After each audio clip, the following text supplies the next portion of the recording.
It was a quiet town, nestled between rolling hills and miles away from the bustling city. Harmony Falls had always been a place where everyone knew everyone. Its charm lay in its simplicity, the small, family-owned businesses, the welcoming faces, and the slow pace of life that allowed time to breathe. In the center of town, there was a butcher's shop that had stood for generations, owned by the somewhat mysterious but well-liked Jacob Walker. Known as the small-town butcher, Jacob had been a fixture in Harmony Falls for as long as anyone could remember.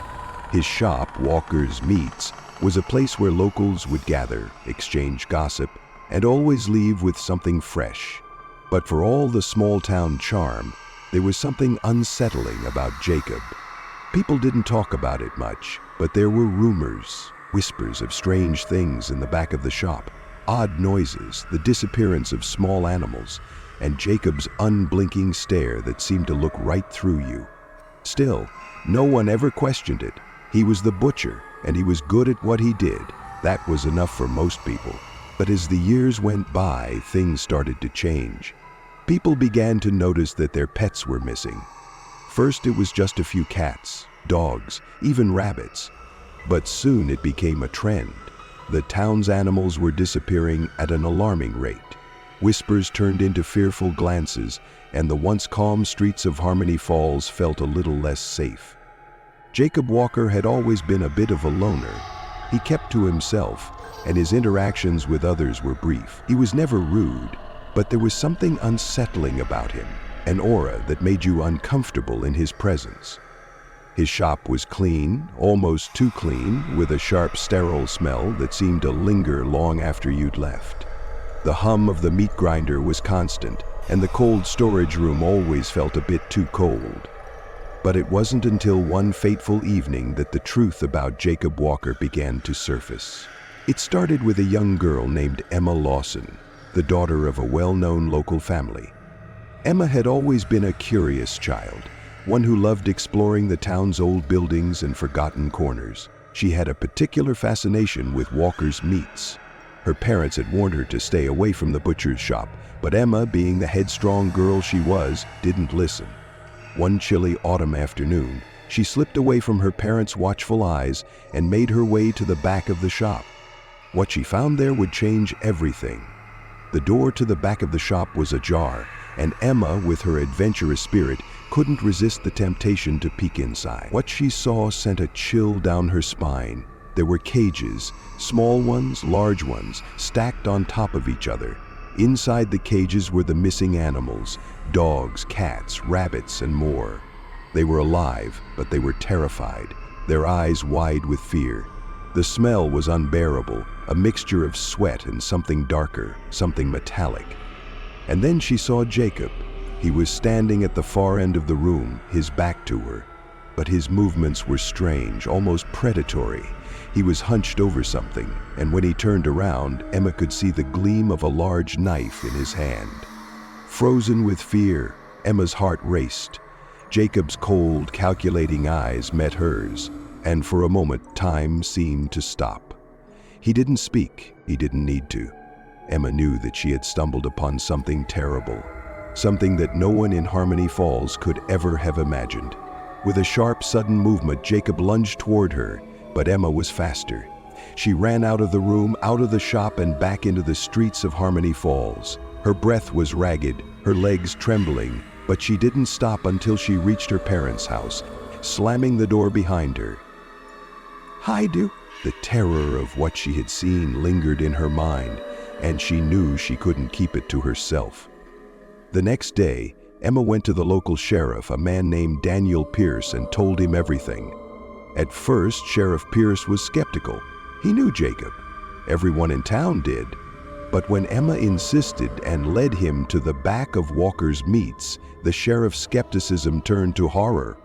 The cages were still there, but this time, they were empty. The animals were gone, and there was no sign of the strange, unsettling scene Emma had described. Sheriff Pierce searched the premises, but it was as if everything had vanished overnight.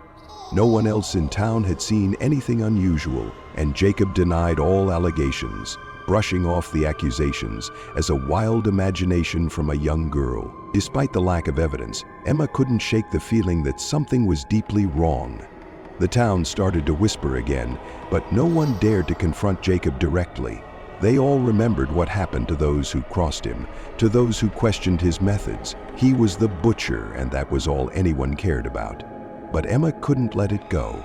She continued to investigate, searching for any clues that would prove what she knew to be true. It wasn't long before she uncovered something that made her blood run cold. Jacob Walker wasn't just a butcher. He had been involved in something far darker, something that stretched back decades. The town of Harmony Falls had a long history of strange disappearances, people who vanished without a trace, never to be seen again. But it wasn't just people. Animals had been going missing for years, and they were never found.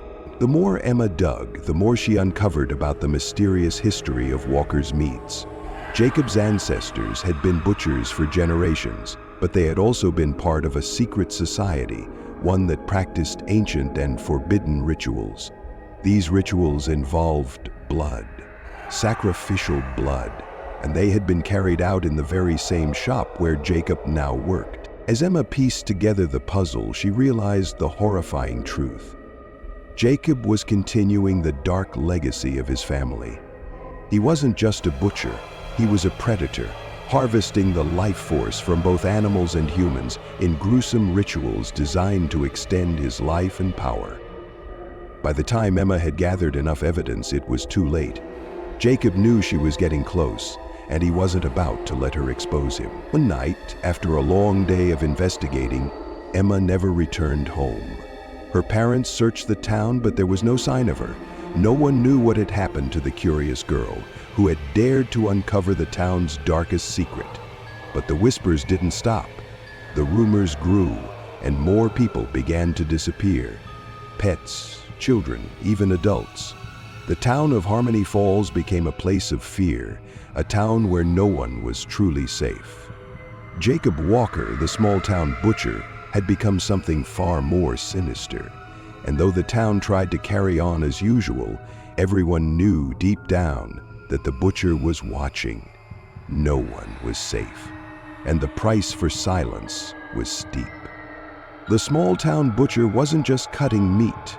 He was cutting away the very souls of Harmony Falls, and no one, not even the bravest of them all, could escape the butcher's blade.